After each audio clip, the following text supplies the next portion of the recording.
Hey girls, so I want to go ahead and do the breastfeeding vlog that I've been talking about.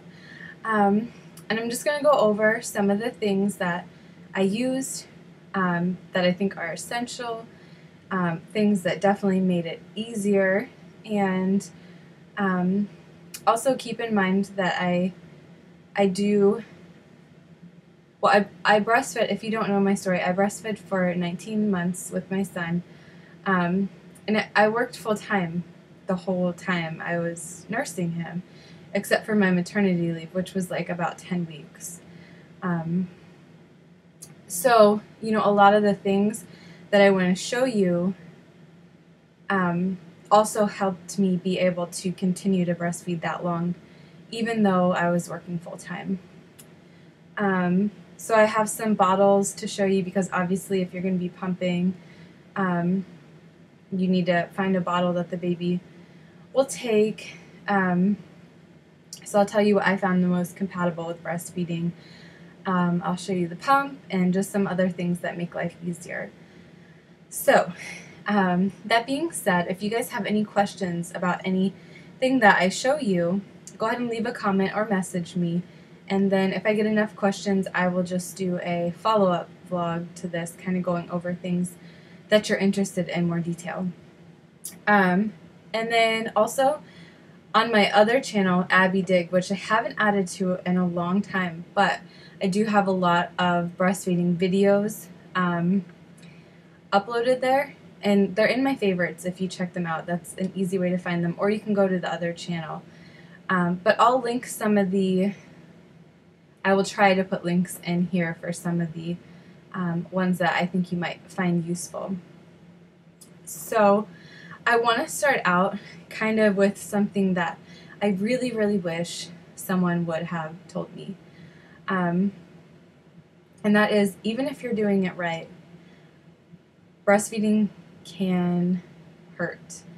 And I don't want to scare anyone by saying that. What I want to tell them is, like right when I had Connor, I nursed him, his first nursing session, like right when he was born, in the delivery room, I nursed him. And it was fine. It didn't hurt at all. And then that whole first 24 hours was perfect. He latched perfect. He nursed great when I could keep him awake to nurse. But by the second day, I started getting really sore. And it wasn't his latch, which it could be. So if you're in pain and you're in the hospital where there is a lactation consultant, I highly recommend talking to them to make sure everything's okay, which, I did have the lactation consultant come in and talk to me. But your hormones are just crazy, and it can increase your sensitivity, just like how you get sore when you're pregnant. Those hormones are still kind of getting all figured out, so you can still have tenderness just from the hormones and not the baby. But what I want you to know is that as quickly as that pain comes on, it goes away. And I wish someone would have warned me of that, because by day 3, I almost gave up breastfeeding. I was almost like, okay, this is it. I can't do this anymore. I would hold my breath when he would latch on, and it took about the first 5 minutes on each breast before the tenseness and like just the pain went away. But then by the 4th day and the 5th day, my milk had come in and the pain went away. So it's just that brief, and it probably is not like this for everyone, but in case it is for you, I want you to know that as quickly as that pain started, it could go away. So don't give up in the early days. And that'll kind of lead me into my lifesaver product that I want to show you. So lanolin is what I used, and I used the Lancino lanolin. And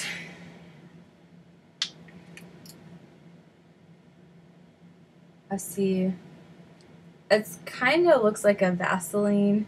It's a really thick, sticky substance. and you put it on your nips, and it kind of coats them, keeps them moisturized so they don't dry out and crack. You can actually use this in your last trimester of pregnancy to like kind of condition yourself, or if you have like a lot of sensitivity just from the hormones of pregnancy, this actually really does help. And it is really sticky and it's hard to spread, so you can do a couple of things. You can just take a little bit out and kind of rub it in your fingers until it melts a little bit. And then when you are nursing, something to do when you start nursing, just kind of stick this under your leg, and that will kind of help this all kind of melt and, just melt a little bit. And then once you're done nursing, just take it out and squeeze a little bit out, and it should spread more easily for you. But like I said, I use the Lancino. I took this to the hospital, and in 19 months, I didn't even go through one tube, except for the tube that I did have was old. It was from when Connor was born, so I bought a new one this pregnancy. And I've actually used it a couple of times already, and it really helps with sensitivity. I just wanted to note Medela makes a lanolin also. I've never used the Medela, but I have a sample of it, so I'm going to see what it's all about. But it's safe for baby. You don't have to rinse it off before they nurse. And my son could care less if it was on there. He didn't act any differently when it was on there and when it wasn't. So definitely worth the investment. I would highly recommend getting some lanolin. And then the next thing are some breast pads. These are the Lancino ones, and they come individually packaged. And these, I'll open one here. They have, sorry about the lighting, they have little stickers, so you can stick them to your bra or your shirt or whatever. I never ever use those. In fact, they kind of annoyed me. But the breast pad, the Lancino ones, when they get wet, they kind of form a gel like a diaper would. I didn't like that so much, so these are not my favorite. And this part, sorry about the lighting, this part is like a plastic, so even when the milk goes through, it doesn't come through this. And then my favorite breast pads of disposable of all the ones I used were Even Flow, and they come in a package of 2 in one plastic bag, and the Lancino only comes 1. They come individually packaged, and these come in a pair. They're bigger and rounder than the Lancino ones, and I like them because all this purple here, these actually have lanolin in them. And they're kind of contoured, and also they don't have plastic on the back. They're paper, but they work really well, and they don't form the gel, so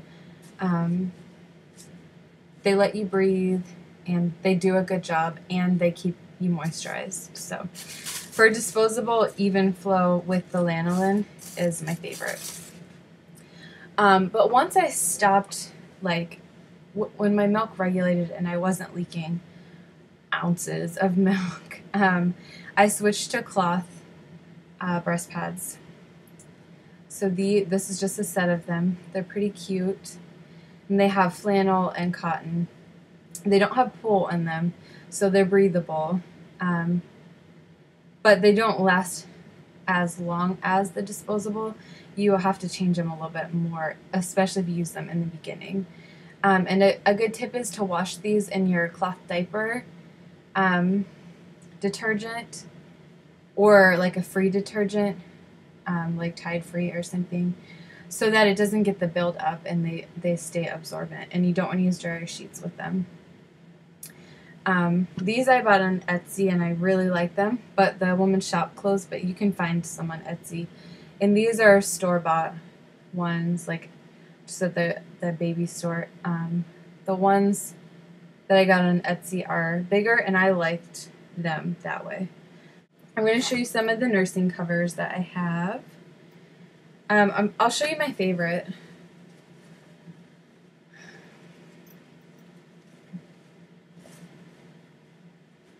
Okay, here's the brand. I don't know how to say that, but this brand you can find in like most baby stores. Had it folded up for a while, but you just put it over your neck. There's this like boning here that helps it stick out so you can kind of look down and see the baby. And then I really like this brand for one reason. Well, for two reasons, but I'll show you. You can see it's long. It covers even my pregnant belly and then some. And it also, even though, you know, my belly's bigger now, obviously, it covers your sides. And when you don't have a huge belly, it even goes like around to your back. So you can see you get really good coverage with this. It's a large one. I mean, they're all one size, but it's a larger cover. And it has this terry cloth pocket here. You can take your breast pads out, put them in here. You have a little, the terry cloth here for like, I don't know, spit up or something in an emergency. So I really like that.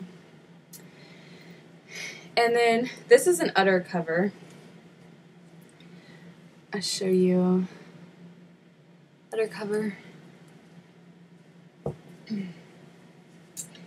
And I'm just showing you the size difference here. So it barely goes under my belly. And like I said, this is my pregnant belly, so without it, it would go a little bit longer. But it just doesn't cover as much.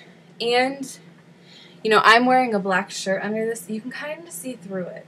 It's not as thick of a material. There's nothing wrong with these. I have 2 of them, and I had 3. I gave one to my sister-in-law because I said, you know, it beats not having a cover.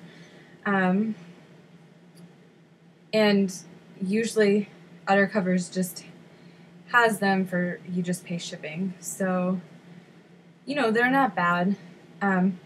This was always like my keep in the car, or just, I kept my udder covers in places where I might need a cover. But if I knew, like, if I was going somewhere, like out of town for the day or something, or out all day, I would definitely take this cover. It just covered me a lot more. So I think that's all like the things that make breastfeeding a little easier. Let me show you also the boppy pillow. I love boppy pillows. They're kind of hard to use when you're pregnant because you have the big belly. But you can see you just kind of have it around you, and then you put baby, you know, here or here, and it kind of helps bring them up, and holds them in place, because even though a little baby might only be 6, 7, 8 pounds, holding them 20, 30, 40 minutes on each side, your arms are still going to get tired. Just holding air in that position for a period of time gets old. So the pillow definitely helps take some of that stress off of you. Okay. And this is probably, I'll probably put this in 2 parts. So the first part was like supplies and whatnot to breastfeeding. So go ahead and stay tuned for part 2, and that's going to be about the pump and bottles and all of that.